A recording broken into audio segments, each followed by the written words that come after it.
आए कितने भी तूफान, ताकत है रुख मोड़ने की, कश्तियों को जिद है हर रुकावट को तोड़ने की। जी हाँ, ऐसी ही शानदार पंक्तियों की मालकिन उर्मिला शोकंद जी आज हमारे साथ स्टूडियो में मौजूद हैं। मैं रिम्पी लिखा आपका, हमारे दर्शकों का और हमारी आज की मेहमान उर्मिला शोकंद जी का इस कार्यक्रम में स्वागत करती हूँ। स्वागत है मैम आपका। नमस्कार। चलिए हम कार्यक्रम की शुरुआत करते हैं, बातों का सिलसिला शुरू करते हैं।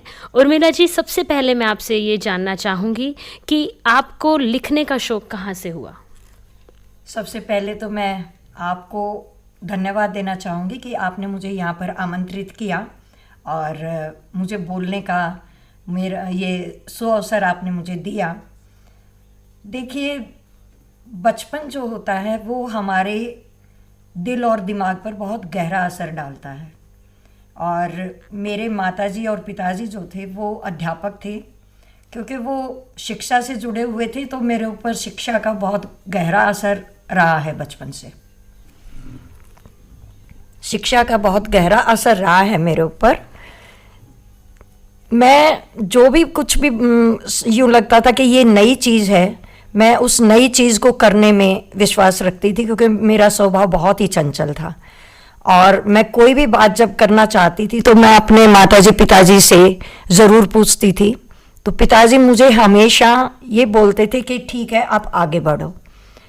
वो एक बात बोलते थे कि हमारा जीवन जो है वो नदी की तरह है, और जैसे नदी अनेकों मुसीबतों को पार करके समुद्र में मिल जाती है, ऐसे ही हमारा जीवन होता है। तो आप जो भी कुछ भी करो, ये सोच के ज़रूर करो कि हमें मुसीबतें कठिनाइयाँ ज़रूर आएंगी बिल्कुल ज़िंदगी में। बिल्कुल। और वो एक बात और भी बोलते थे कि जो जीवन के उतार चढ़ाव हैं वो तो होते ही होते हैं, लेकिन हमें उस रोशनी की तरफ भी बढ़ना है जो हमें पानी है। लेकिन ये है कि उस रोशनी को पाने के लिए हम कोशिश नहीं करते, तो वो ढूंढना हमारे लिए बहुत ज़रूरी है। देखिए, जब भी कोई लिखने की शुरुआत करता है तो जो उसकी पहली कविता होती है, चाहे वो बचपन की हो, चाहे किसी ने जवानी में लिखना शुरू किया हो या किसी ने उम्र दराज होने के बाद लिखना शुरू किया हो, लेकिन जो उसकी पहली कविता होती है वो उसको बहुत प्रिय होती है, उसके दिल के बहुत करीब होती है। क्या ऐसी ही आपकी कोई याद हो जो आप हमारे साथ साझा करना चाहें? जी बिल्कुल। कविता तो वो मेरी नहीं थी पहली, लेकिन मुझे ये पता है कि मैं शुरू से रेडियो के प्रोग्राम सुनती थी, और ख़ासकर वो प्रोग्राम जो बच्चों से रिलेटेड होते थे, क्योंकि मैं बच्ची थी तो मुझे बाल प्रोग्राम जो है वो बहुत अच्छे लगते थे। तो ऐसे ही एक वाक़या मेरे साथ हुआ। मेरे जो ताऊजी थे वो दिल्ली में रहते थे, हम उनके यहाँ गए हुए थे घूमने के लिए। मैंने वहाँ पे ज़िद की कि मुझे रेडियो स्टेशन देखना है दिल्ली का, तो वो मुझे ले गए वहाँ पे, क्योंकि वो फ्रीडम फाइटर थे और इस वजह से उनको दिल्ली में वहीं पे जॉब मिली हुई थी। वो मुझे ले गए, क्योंकि उन दिनों में एक बच्चों का प्रोग्राम आता था जिस पे बच्चे बोलते थे, और वो कुछ कुछ वहाँ पे अपनी कविताएं वगैरह बोलते थे। तो मुझे ज़िद थी कि मैं जाऊँ रेडियो स्टेशन देखूँ, और मैंने वहाँ पे एक छोटी सी, वो जो एक गीत है पुरानी पिक्चर का, नन्ना मुन्ना राही हूँ, मैंने वो कविता वहाँ पे सुनाई। तो ये मेरा पहला एक्सपीरियंस था एक रेडियो स्टेशन पे भी बोलने का, और कुछ अपने मन से किसी के सामने बोलने का। बहुत बहुत यादें बहुत दिल को छू जाती हैं और हमेशा खुशी देती हैं, है ना? तो आपको लेखन के क्षेत्र में आप काफ़ी समय से जुड़ी हुई हैं, आपकी कुछ किताबें भी पब्लिश हो चुकी हैं, उनके बारे में मैं चाहूँगी कि आप हमारे दर्शकों को बताएं। जी, मेरा बचपन से ये तो था कि मैं लिखूंगी, लेकिन किसी एक चीज़ पर मैं नहीं रुकती थी। मुझे जो भी चीज़ नया लगता था मैं उसी पे चलती रहती थी, और ये मुझे नहीं था कि नहीं, मुझे लेखन को ही अपना एक ज़रिया बनाना है कहीं भी जाने आने के लिए। मेरे को शौक़ था लिखने का।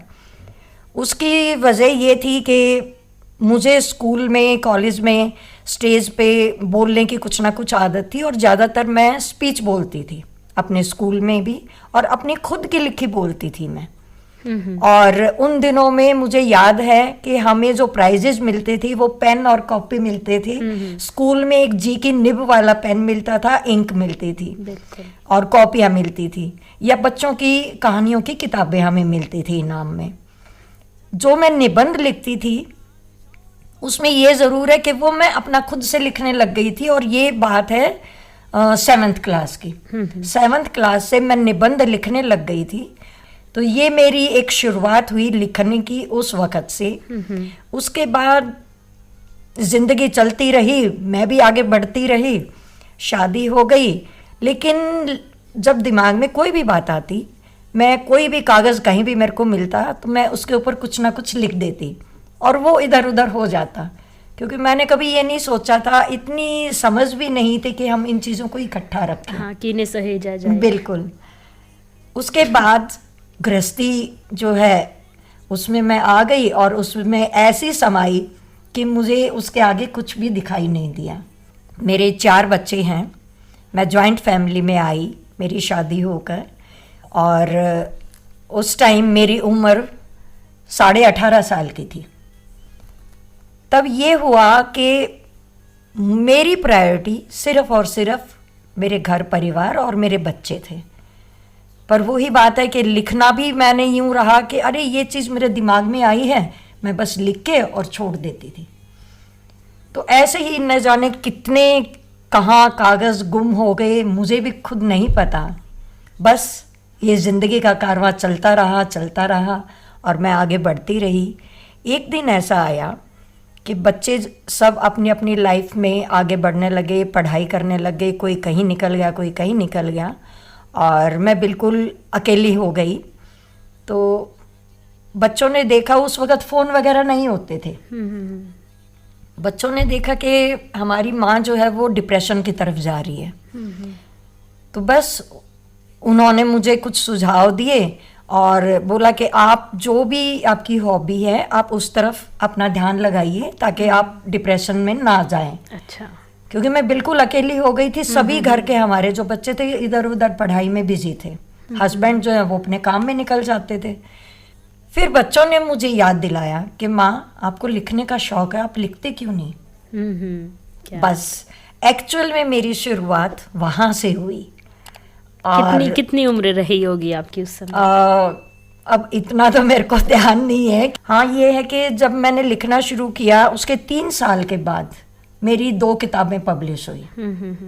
बच्चों ने और मेरे पति की मदद से मेरी 2 किताबें पब्लिश हुई। फिर 1 साल मैंने और लिखा, उसके बाद फिर मेरी 3 किताबें पब्लिश हुई। तो तकरीबन मुझे लिखते हुए हो गए 8-9 साल। लेकिन मैं उन्होंने बल्कि मेरा वो भी बनाया, फेसबुक अकाउंट भी बनाया और किया, तो उस पर मैं कम लिखती थी, अपना डायरी में लिखने लग गई। और जब इतना मटेरियल हो गया, फिर ये फ़ोन आ गए, तो बच्चों ने फ़ोन ला के दिया मुझे, बोला कि आप इस फ़ोन को इस तरह से यूज़ करो और आप इसमें लिखना शुरू करो ताकि आपको डायरी की बजाय हम यहीं से फिर आपकी फाइलें बना के। चलिए, ये तो था आपका सफ़र कि आपने लेखन आपकी ज़िंदगी में कैसे आया। हालांकि आपको बचपन से शौक़ था, लेकिन वो शौक़ पूरा होते होते एक पहर गुजर गया। लेकिन फिर भी मैं चाहूँगी कि आप हमें अपनी कोई पसंदीदा कविता सुनाएं। देखिए, कोई भी बच्चा जो है वो जब तक उसके माँ बाप उसे बचपन में कोई संस्कार नहीं देते या कुछ भी ऐसा, बचपन में जो हमें संस्कार मिलते हैं ना, उन चीज़ों का हमारे ऊपर बहुत असर होता है। बिल्कुल। और मेरे जो पेरेंट्स थे वो बहुत इन चीज़ों को देखते थे कि हमें बच्चों को क्या सिखाना चाहिए। तो वही चीज़ें जो है मेरे अंदर ये रही कि जो संस्कार या जो भी बातें हमें माता पिता बताते हैं वो हमारे लिए पत्थर की लकीर होती हैं, क्योंकि वो हमारी ज़िंदगी भर साथ चलेंगी और वो जीवन मूल्य जो हैं वो ही हमें आगे बढ़ाने में मदद भी करते हैं। तो मैं आपको सबसे पहले, क्योंकि माँ सबसे नज़दीक होती है, तो मैं एक आपको माँ के ऊपर एक मैंने लिखी थी एक गज़ल, मैं आपको वो सुनाना चाहूँगी। बिल्कुल, स्वागत है। गज़ल है माँ के खत। संगीत से सजे ये निराले तुम्हारे खत, सब प्यार से सजा के संभाले तुम्हारे खत। आए कभी लबों पे तो ये गीत बन गए, चंदा की चांदनी से उजाले तुम्हारे खत। क्या बात है। फुरकत में जब भी आंखों से आंसू निकल पड़े, पूंजी समझ के हमने निकाले तुम्हारे खत। बहुत बढ़िया। यूं तो मिला है तुमसे बहुत प्यार माँ मुझे, ठाती है जिंदगी की शिवाले तुम्हारे खत। क्या बात है, बहुत बहुत बढ़िया। माँ दूर जिंदगी से मेरे तुम चली गई, मैंने किए हैं दिल के हवाले तुम्हारे खत। बहुत बढ़िया, बहुत बढ़िया। वाकई बहुत रूहानियत है आपके लेखन में। और शुक्रिया। माँ के लिए लिखना तो बहुत मुश्किल होता है। माँ को शब्दों में बयां कर पाना और माँ के लिए लिख पाना अपने आप में एक बहुत बड़ी बात है, और आपने बड़ी खूबसूरती से इसे निभाया है। मैं चाहूँगी कि आप अपनी एक और कविता या गज़ल हमें सुनाएं, क्योंकि मुझे बहुत अच्छी लग रही है, तो मुझे उम्मीद है हमारे श्रोताओं को भी बहुत पसंद आ रही होगी। जी शुक्रिया। तो आप अगर गज़ल ही सुनना चाह रहे हैं तो मैं क्यों ना अपने पिता पे मैंने एक गज़ल लिखी थी, मैं उसी को सुनाऊं। जी बिल्कुल बिल्कुल, क्योंकि स्वागत है। पिता मेरे हमेशा से ही प्रेरणा स्रोत रहे हैं, और उनका एक शेर मैं कभी नहीं भूलती। वो इकबाल का शेर था, लेकिन मेरे पिता उससे बहुत प्रेरित थे। और वो शेर था, खुदी को कर बुलंद इतना कि हर तकदीर से पहले खुदा बंदे से खुद पूछे, बता तेरी रजा क्या है। क्या बात है, बहुत बढ़िया। और- वाकई बहुत फेमस, बहुत दूर तक चला है ये शेर, और आज भी बंदे बंदे की जुबान पर है। हाँ जी, तो बिल्कुल। ये जो शेर था, ये मेरे लिए बहुत बड़ी प्रेरणा रहा है। बिल्कुल। और जब भी मैं इस शेर को याद करती हूँ या बोलती हूँ तो मुझे लगता है कि सामने मेरे पिताजी बैठे हैं और वो बिल्कुल। मुझे कुछ बोल रहे हैं। बिल्कुल। तो मैं पिता के ऊपर लिखी हुई एक गज़ल आपको सुनाना चाहूँगी। अब माता पिता इस दुनिया में नहीं हैं, ऐसे ही अचानक बैठी थी और मुझे पिताजी की याद हो आई, तो मैंने पिता पर ये गज़ल लिखी। आज फिर से दर्द क्यों गहरा गया, आज फिर से दर्द क्यों गहरा गया, आँख में क्यों फिर से पानी आ गया। बिन पिता ये जिंदगी वीरान है, अब चमन भी साथ ही मुरझा गया। बिल्कुल। जल रहे थे रोज दीपक घर मेरे, हादसा कोई मगर बरपा गया। राह के कांटे पिता ने ही चुने, फूल मेरी राह में बिखरा गया। अंतिम पंक्तियां हैं, थी पहेली जिंदगी ये अब तलक, थी पहेली जिंदगी ये अब तलक, सार इसका भी पिता समझा गया। बिल्कुल बिल्कुल, बहुत बहुत खूबसूरत। कहते भी हैं कि पिता एक उम्मीद है, एक आस है, परिवार की हिम्मत और विश्वास है। पिता मतलब वो आधार है, घर की वो नींव है जो दिखाई नहीं देते, लेकिन उनके बिना पूरा परिवार, पूरा घर बन पाना मुमकिन नहीं है। आपकी बहुत सुंदर गज़ल के लिए मैं आपको बहुत सारी बधाई देना चाहूँगी। शुक्रिया शुक्रिया। अब मैं आपसे जानना चाहूँगी कि जैसे आपने परिवार से बहुत जुड़ी रही हैं, बहुत लगाव आपका रहा है, अपने माँ के ऊपर भी कविता गज़ल सुनाई, पिता पर भी सुनाई, इसके अलावा आप और किन विषयों पर लिखना पसंद करती हैं? मतलब मैं सामाजिक विषयों पर भी लिखती हूँ, औरत होने के नाते, क्योंकि औरत को बहुत नज़दीक से मैंने देखा है, मैं औरत के ऊपर भी लिखती हूँ। और मेरी जो किताबें हैं, बेटी की पाती, इजहार, लफ्ज़ों का गुलदस्ता, उत्सव कविताओं की कुसुमावली और नूरे आफताब, ये मेरी 5 किताबें पब्लिश हो चुकी हैं, जिसमें 3 किताबें मेरी इंटरनेशनल प्लेटफॉर्म पे भी हैं। क्या बात है, बहुत बहुत बधाई की पात्र हैं उर्मिला जी। आपसे बात करके आज बहुत अच्छा लगा, आपको बहुत नज़दीकी से जाना, आपकी लिखी गज़लें भी सुनी। आपकी ही लिखी 2 पंक्तियों के साथ आज के इस कार्यक्रम को मैं अंतिम चरण पर लेकर जाती हूँ और उम्मीद करती हूँ कि हमारे श्रोताओं को पसंद आएगा।